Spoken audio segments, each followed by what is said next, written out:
si Grapes. Matagal kong hindi nabisita si Grapes dito sa likod bahay.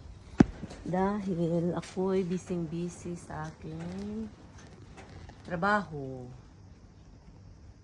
Yan, lumalaki na talaga siya. Lumalaki na. Oh. Yan. Tingnan mo naman si Grapes ko.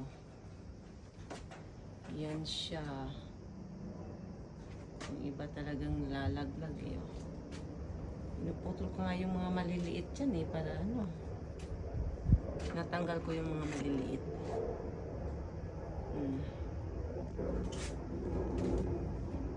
Pero pala pag kunti lang yung ano niya, ang lalaki.